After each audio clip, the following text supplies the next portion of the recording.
Kita membicarakan hal yang sangat kontroversi tentang printing money. Di sini banyak sekali mazhab yang berpendapat bahwa printing money itu menyebabkan inflasi. Jadi ada banyak sekali yang bertanya kenapa Bosman ini sangat menyarankan untuk printing money. Tentunya saya sebagai pemrakarsa printing money dalam ekonomi makro dan mikro di Indonesia sebenarnya bukan berniat asal bicara dan berniat membuat negara ini inflasi, membuat negara ini rugi. Tetapi kalau saat ini pejabat keuangannya, menteri keuangan dan jajaran direksi dari petinggi-petinggi di kementerian banyak yang berbeda ilmu pengetahuannya dengan apa yang Bosman atau kaum Newmind memahami tentang printing money yang berbasis di MMT atau Modern Monetary Theory-nya yang digagas oleh Michael Hudson. Ya nggak salah, tapi kita berusaha menyederhanakan pemahaman tentang printing money. Apakah itu akan menimbulkan inflasi? Mungkin ada benarnya, tapi selama hal itu bisa terkendali, jadi inflasi menurut saya tidak bermasalah, asal jangan hyperinflation. Kalau misalnya deflasi, apakah menakutkan? Semua negara juga takut sama deflasi, seperti halnya sekarang negara Jepang misalnya. Nah, bersama ini sebaiknya kita urai apakah yang dimaksud dengan printing money. Jadi prinsip dasarnya adalah di dalam teori ekonomi yang kita anut atau yang kaum Newmind anut adalah printing money dalam hal ini adalah quantitative easing atau pelonggaran di dalam fiskal keuangan. Saat ini sudah hampir beberapa tahun di Indonesia kita atau pemerintah pusatnya menggunakan quantitative tightening yang sangat ketat sekali, sehingga kredit di perbankan ciri-cirinya adalah tidak keluar atau mengucur dengan deras. Ini yang kita harap ke depan pemerintah dalam 3 tahun ini yang sampai tahun 2024 di masa akhir jabatan periode kedua, mudah-mudahan nggak nambah periode ketiga ya, sampai akhir dari periode kedua ini kira-kira masih 3 tahun, dan selama 7 tahun kan kira-kira menghutangnya kira-kira 4.500 triliun. Mudah-mudahan Bapak pejabat yang di atas dan Ibu yang berkaitan dengan keuangan, ada baiknya Anda melunasi saja hutang itu setidak-tidaknya separuh deh, dari 4.500 ke 2.000-an, 3.000-an gitu ya. Jangan didiamkan. Kalau didiamkan, strategi Anda meminjam uang tadi dari 4.500 pinjamnya atau total semua mungkin saat ini 6.500 triliun bisa-bisa menjadi 11.000 triliun, dan itu kasihan buat nanti siapapun yang menjadi pemimpin di tahun 2024, kalian yang pesta, kami yang cuci piring gitu ya.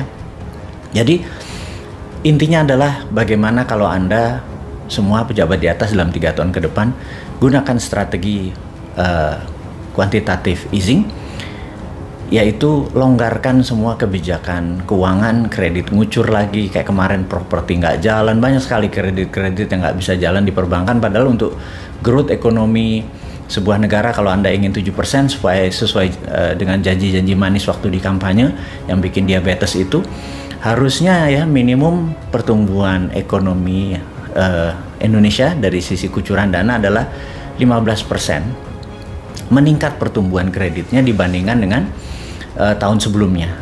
Saat ini tahun per tahun berjalan year to year, paling tumbuhnya cuma 4-5% dibandingkan tahun sebelumnya, dan ya tumbuh nasionalnya sekitar 2-3%-an, dan itu terjadi fakta di lapangan saat ini.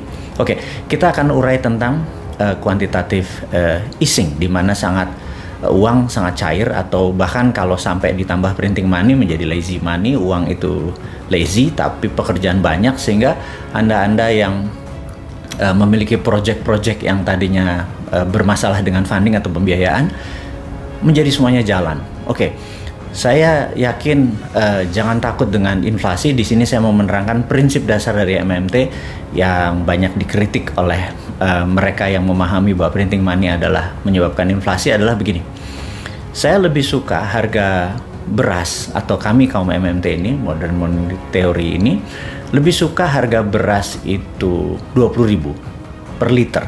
tapi semua orang bisa membeli beras. Daripada harga beras 7.000, tapi nggak ada yang bisa beli beras. Itu prinsipnya. Di Jepang, harga 1 liter beras mungkin 50.000, tapi semua orang Jepang bisa beli. Kalau dibandingkan dengan orang Indonesia yang harga berasnya rata-rata 7.000 atau 10.000, harga 50.000 itu mahal sekali. Tapi faktanya sekarang harga beras 1 liter 7.000 dan 8.000 itu nggak semua orang bisa beli gitu ya. Nah itu prinsip dari MMT. Jadi lebih baik semua orang bisa beli walaupun terlihat harganya jumlahnya secara nominalnya mahal, tapi semua orang bisa beli. Jadi lebih baik Innova itu harganya 1 miliar tapi semua orang punya Innova, atau daripada harga 200 juta nggak ada yang beli gitu ya. Dan juga sama, naik pesawat Jakarta Bali harganya 5 juta misalnya gitu, tapi semua orang bisa belanja, bisa beli dan bisa tamasya di Bali, daripada harga tiket 500.000 nggak ada yang bisa beli. Itu prinsip dari easy money, dari quantitative easing dengan strategi printing money. Nah, printing money ini kita mau jelaskan lagi lebih detail lagi. Jadi kita mengacu pada prinsip ekonomi dulu, belum contohnya bahwa negara seperti Amerika, seperti Tiongkok yang menggunakan printing money berbasis project. Kita menggunakan hal yang sederhana dulu. Jadi misalnya gini, suatu hari Pak Presiden, Pak Jokowi misalnya, dikatakan untuk membuat ekonomi Indonesia maju, saat ini Bapak menggunakan strategi infrastruktur gitu ya. Oke, dan infrastruktur itu akan menjadi efektif kalau memang jalanan itu dipakai untuk hal-hal yang produktif, bukan hanya untuk mudik lebaran gitu ya. Itu nggak salah, apa yang Anda bangun luar biasa, tapi kalau bisa value of money dari investment atau benefit-benefit lainnya bukan hanya untuk mudik lebaran aja, tapi kalau bisa ada 11 macam lagi benefit. Jadi misalnya membuat harga atau cost of distribusi menjadi turun. Kayak sekarang kan rata-rata 20% production distribution cost. Gimana caranya kalau itu bisa turun menjadi misalnya 7%, single digit, dengan adanya jaringan distribusi infrastruktur yang dibangun gitu ya. Nah, yang kedua misalnya kepikiran nih kita, bagaimana caranya agar 1 juta saudara kita punya rumah yang cukup layak gitu ya. Sehingga apa yang dilakukan oleh Menteri PUPR dalam hal ini misalnya Pak Basuki, lapor, Pak Presiden izin, kayaknya kita harus membuat 1 juta unit rumah, lahan sudah tersedia, kita perlu uang 100 triliun Pak Presiden gitu, untuk membuat rumah 1 juta unit yang sangat layak, luas rata-rata 100-150 meter persegi untuk keluarga 4 orang, ada rumah sakit di bawahnya, ada pasar, ada tempat pendidikan, dan seluruhnya adalah walkable city, bisa dijalani tanpa harus menggunakan kendaraan, semuanya terpusat di dekat residensial, dan 100 triliun itu kita siapkan. Oke, maka Anda sebagai pemimpin tertinggi Pak Presiden, katakan kepada Ibu Menteri Keuangan, wahai Ibu Menteri Keuangan, print 100 triliun diberikan ke Pak Basuki dan BUMN perumahan untuk membangun 1 juta unit rumah dengan nilai 100 triliun. Dan pastikan nanti pada saat orang beli tidak ada bunga, tidak ada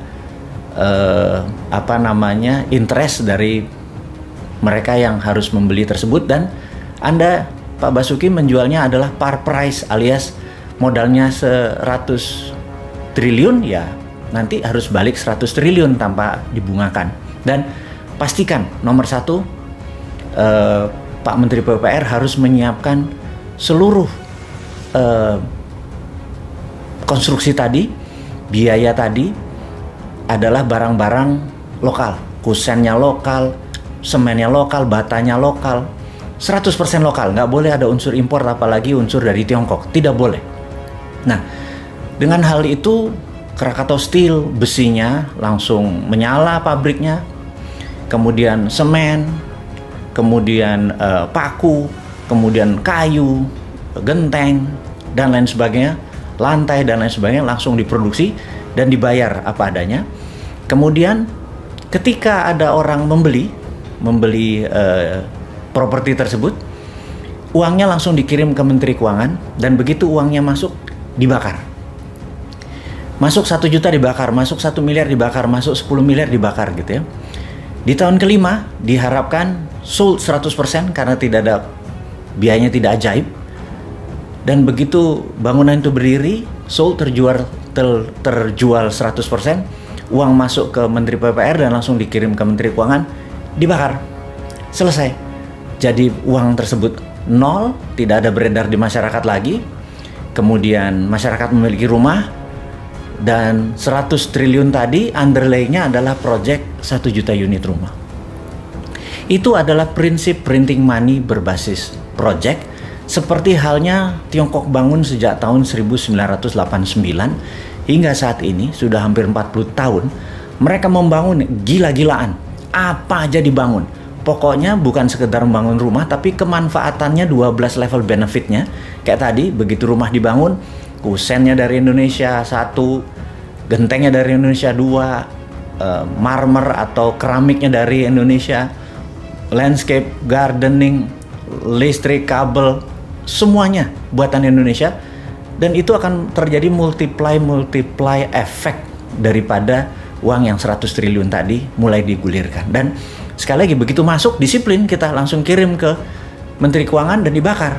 Jadi dengan demikian kita bisa membangun dengan ribuan triliun proyek-proyek tadi yang gunanya untuk meningkatkan produktivitas, sehingga negara tidak bergantung pada FDI atau Foreign Direct Investment, tidak bergantung pada hutang negara-negara seperti IMF atau multinasional, lembaga multinasional seperti IMF. Kita nggak bergantung seperti begitu lagi. Kita bergantung pada DDI atau Domestic Direct Investment. Dan DDI itu underlay-nya adalah printing money berbasis project. Jadi Bappenas siapkan project-project sampai Indonesia berdaulat di tahun 2045. Indonesia menjadi negara superpower. Prinsipnya seperti itu. Itulah printing money berbasis MMT. Kan gergetan nih kalau 3 tahun ke depan Anda udah diajarin ilmunya, sudah tahu cara menggunakannya, masih ngutang, masih terpesona dengan foreign direct investment, tidak bergantung pada kekuatan anak bangsa dan printing money, nggak akan pernah bisa berdaulat negara ini. Kalau nggak bisa berdaulat, sudahlah. Kalau jujur ya, kalau 2024 juga masih begini dan masih 3 tahun lagi, 3 masa jabatan lagi, kayaknya New Mind akan ambil alih posisi demi membuat Indonesia menjadi negara berdaulat.